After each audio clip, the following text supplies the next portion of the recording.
मांकी जी, मुकेश अग्निहोत्री जी, विकार रसूलवानी जी, हमारे कैंडिडेट्स रमन भल्ला जी,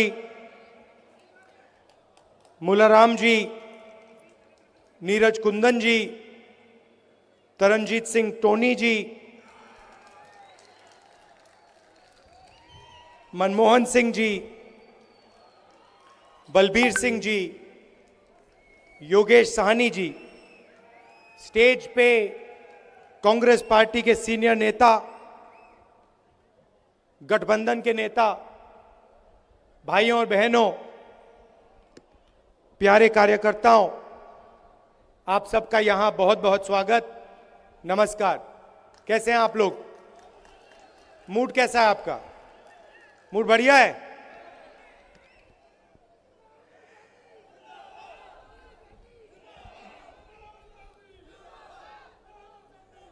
हिंदुस्तान के हिस्ट्री में 1947 के बाद बहुत सारी यूनियन टेरिटरीज को स्टेट बनाया गया, स्टेट्स को बांटा गया। आंध्र प्रदेश में से तेलंगाना बना, बिहार में से झारखंड, मध्य प्रदेश में से छत्तीसगढ़, मगर पहली बार इंडिपेंडेंस के बाद एक स्टेट को यूनियन टेरिटरी में बदला गया। वो जम्मू कश्मीर के साथ हुआ है। और मैं इस स्टेट से आपसे कहना चाहता हूं कि यह आपके खिलाफ अन्याय है।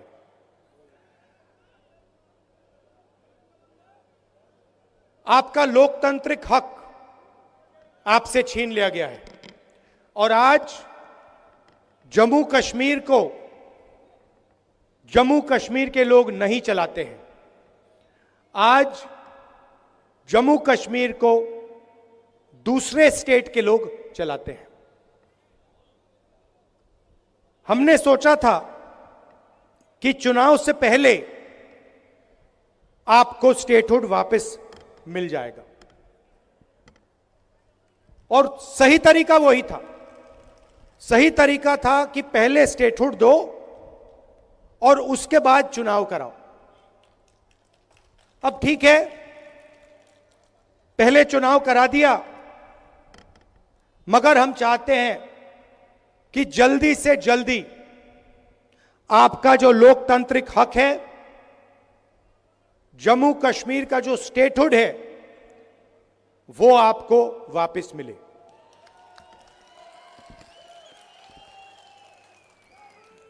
ये हिंदुस्तान की हिस्ट्री में पहले कभी नहीं हुआ है कि किसी स्टेट से हमने उनका अधिकार छीन लिया और स्टेट को यूनियन टेरिटरी में बदल दिया। पहली बार हुआ है और मैं सही बोलूं तो ये कभी नहीं होना चाहिए, किसी और स्टेट के साथ ये कभी नहीं होना चाहिए। और मैं आपको यहां गारंटी देता हूं कि अगर बीजेपी ने आपको स्टेटहुड नहीं दिया तो हम विपक्ष में हैं, हम इंडिया गठबंधन का पूरा दम आपको स्टेटहुड दिलवाने में लगा देंगे। पार्लियामेंट का इस्तेमाल करेंगे, लोकसभा का इस्तेमाल करेंगे, राज्यसभा का, सड़कों पे उतरेंगे और हम आपको जो आपका हक है वापस दिलाएंगे। और अगर किसी कारण बीजेपी ने नहीं माना तो फिर हम पहला काम, जैसे ही इंडिया गठबंधन की सरकार बनेगी, जो बनने जा रही है, पहला काम हम जम्मू और कश्मीर के लोगों को स्टेटहुड देने का करेंगे। क्योंकि यह आपका हक है, यह आपका फ्यूचर है, इसके बिना आप आगे बढ़ ही नहीं सकते। जम्मू कश्मीर का आप सपना देख ही नहीं सकते हो। जम्मू हब है। कश्मीर को, कश्मीर के बिजनेसेस को, कश्मीर के प्रोडक्शन को बाकी हिंदुस्तान से जोड़ता है। सेंट्रल हब है ये। और इस हब का जो काम था उसको इन लोगों ने खत्म कर दिया है। इसका जो रोल था उसको इन लोगों ने खत्म कर दिया है। जम्मू के जो छोटे बिजनेसेस थे, मीडियम साइज बिजनेसेस थे, एंटरप्रेन्योर्स थे, इनकी रीढ़ की हड्डी बीजेपी की सरकार ने और यहां के लेफ्टिनेंट गवर्नर ने तोड़ दी है। नतीजा यह है कि जम्मू कश्मीर के लोगों को, युवाओं को रोजगार नहीं मिल सकता है। आप कुछ भी कर लो, जब तक जम्मू कश्मीर के स्मॉल और मीडियम बिजनेसेस अपने पैरों पर नहीं खड़े होंगे, तब तक इस प्रदेश में, इस यूनियन टेरिटरी में रोजगार नहीं मिल सकता। आप कुछ भी कर लो, जब तक लेफ्टिनेंट गवर्नर है तब तक बाहर के लोगों को फायदा मिलेगा, सारे के सारे कॉन्ट्रैक्ट्स उनको जाएंगे और जो जम्मू की जनता है, कश्मीर की जनता है, उनको परे कर दिया जाएगा। यह रियलिटी है। और एक कारण भी है कि आपसे स्टेटहुड छीना गया, कि वो चाहते हैं कि जम्मू कश्मीर को जम्मू कश्मीर के लोग ना चलाएं, बाहर के लोग चलाएं, लेफ्टिनेंट गवर्नर के माध्यम से काम हो और जम्मू कश्मीर की जनता की जो प्रोस्पेरिटी है वो खत्म हो जाए। यह आक्रमण जो जम्मू कश्मीर में स्मॉल और मीडियम बिजनेसेस पे हुआ है, यह बाकी देश में भी हुआ है। पूरी सरकार अदानी अंबानी जैसे अरबपतियों के लिए चलती है।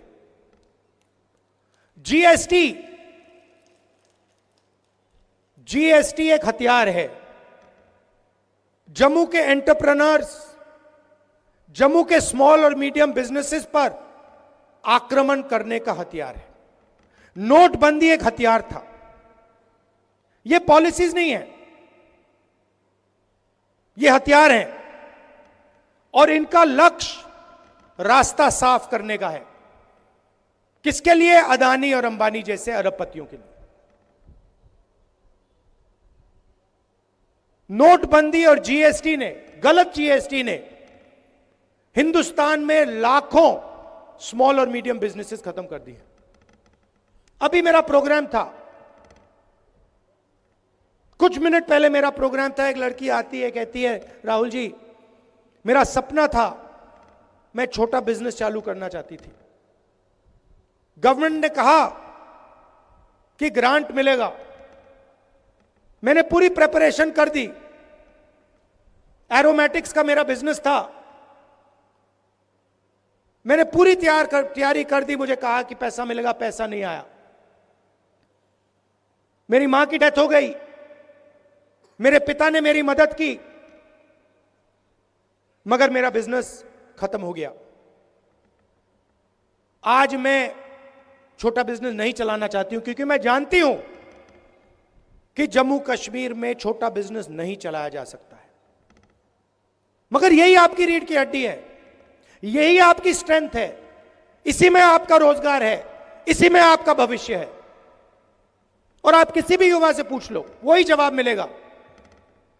वो लड़की अब कह रही है कि मैं एडमिनिस्ट्रेशन में जाना चाहती हूं, मैं आईआईटी में जाना चाहती हूं। आईआईटी में कितने लोग जाएंगे? एडमिनिस्ट्रेशन में कितने लोग जाएंगे? 1% जाएंगे, 2% जाएंगे, 3% जाएंगे, 5% जाएंगे। 95% का क्या होगा? जहां भी देखो वहां आपको अदानी अंबानी दिखेगा। पहले आपका रोल था, कश्मीर के सेब यहां से निकलते थे, आप बाकी हिंदुस्तान में भेजते थे। आज पूरी की पूरी सेब की इंडस्ट्री अदानी के हाथ में है। हिमाचल का सेब अदानी के हाथ में, जम्मू कश्मीर का सेब अदानी के हाथ में। और यही हर इंडस्ट्री में यही हो रहा है। एयरपोर्ट में जाते हैं अडानी टैक्स, पोर्ट में जाओगे अदानी टैक्स, मोबाइल फोन चलाओगे अंबानी टैक्स। सड़क पे चलोगे अदानी टैक्स, अनाज में अदानी टैक्स, सेना हथियार का प्रयोग करेगी अदानी टैक्स, कारतूस अदानी टैक्स, अग्निवीर अदानी टैक्स। ये कब तक चलेगा? 16 लाख करोड़ रुपए कर्जा माफ किया है अदानी अंबानी जैसे 25 लोगों का, नरेंद्र मोदी।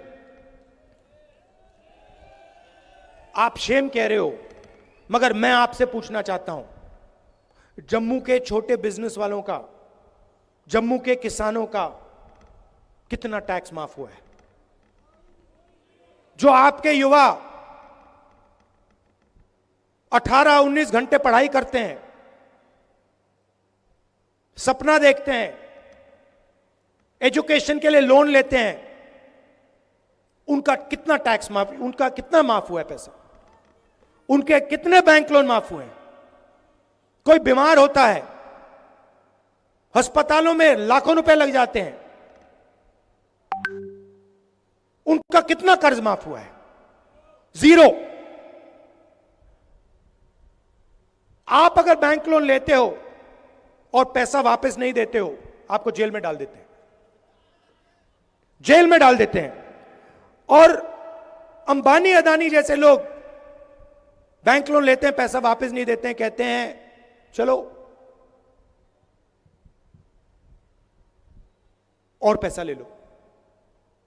कितना चाहिए? 1,000 करोड़, 2,000 करोड़, 50,000 करोड़, 1,00,000 करोड़, जितना चाहिए ले लो, जो करना है करो, जो इंडस्ट्री खरीदनी है खरीदो। लखनऊ का एयरपोर्ट चाहिए ले लो, मुंबई का एयरपोर्ट चाहिए, अच्छा वो किसी और के हाथ में, चलो सीबीआई केस लगाओ, ईडी केस लगाओ, परे करो उसको, अदानी को दो। ये make in India, make in India, make in India बात करते रहते हैं, डिफेंस इंडस्ट्री की बात करते हैं। सारे के सारे कॉन्ट्रैक्ट्स अदानी जैसे लोगों को जा रहे हैं। बाहर इजराइल की कंपनी हथियार बनाती है, लेबल अदानी का लग जाता है। इजराइल की कंपनी ड्रोन बनाती है, लेबल अदानी का लग जाता है, और कहते हैं मेक इन इंडिया हो गया। कैसे मेक इन इंडिया हो गया? इजरायली हथियार है, मेक बाय अदानी हो गया है, मेड इन इंडिया नहीं हुआ है। और यही हालत पूरे देश में। अगर आप गरीब हो तो इलेक्ट्रिक मीटर लगेगा, मॉडर्न टेक्नोलॉजी लगेगी, चमकते हुए मीटर लगेंगे, आपके जेब में से पैसा निकालते जाएंगे, निकालते जाएंगे, निकालते जाएंगे। जीएसटी लगेगी। अभी आपने पता नहीं अन्नपूर्णा रेस्टोरेंट वाली कहानी सुनी या नहीं? वो फाइनेंस मिनिस्टर के सामने खड़ा होता है, कहता है मैडम बड़ी मुसीबत है,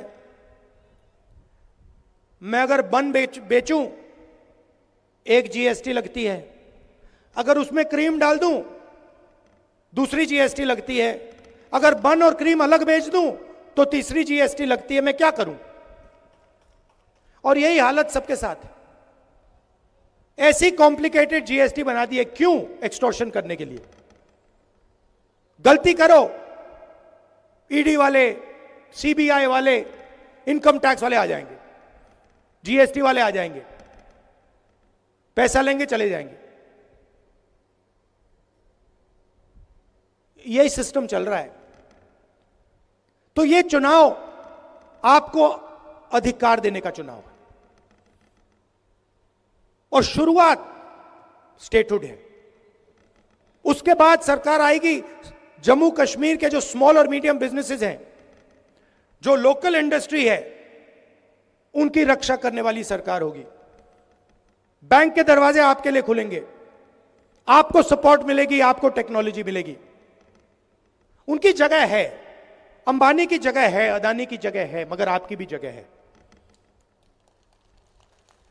यह नहीं होगा कि भैया उनको सब कुछ दे दिया और जम्मू कश्मीर के लोग देखते रह गए। पीओके से रेफ्यूजीज आए, उनसे मनमोहन सिंह जी ने वायदा किया था वो वायदा पूरा किया जाएगा। सॉरी, कश्मीरी पंडित से जो मनमोहन सिंह जी ने वायदा किया था वो वायदा पूरा किया जाएगा। और जो हमारे रेफ्यूजीज हैं जो पाकिस्तान ऑक्यूपाइड JNK से आए हैं, 2014 में जो उनको वायदा किया गया था फाइनेंशियल पैकेज का, वो भी हम पूरा करके दिखाएंगे। ये जो स्मार्ट मीटर्स लगा रखे हैं, ये जो नरेंद्र मोदी जी की टेक्नोलॉजी है, इसको हम यहां से हटा देंगे, ये हमें नहीं चाहिए। और जो पंजाबी है इसको हम ऑफिशियल लैंग्वेज बना देंगे। मगर मेन बात मैं आपसे कहना चाहता हूं कि देखिए, एक तरफ हिंदुस्तान के प्रधानमंत्री हैं, उनका डायरेक्ट कनेक्शन ऊपर है, वो भगवान से बात करते हैं। सुबह उठते हैं, वो कहते हैं कि भैया मैं नॉन बायोलॉजिकल हूं,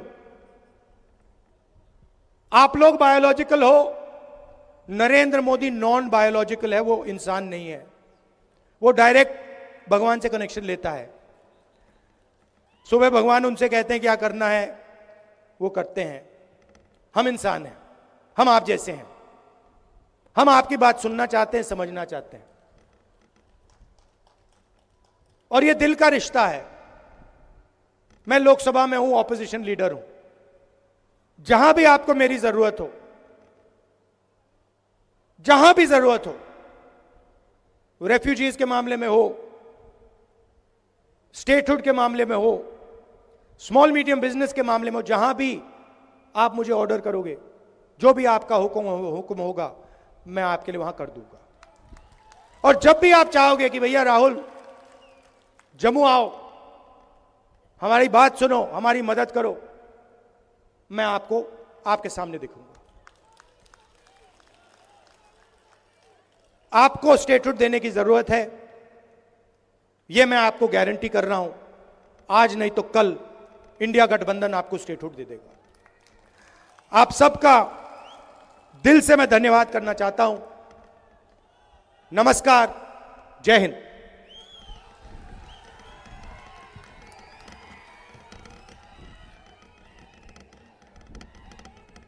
सारे जोरदार तरीके से राहुल गांधी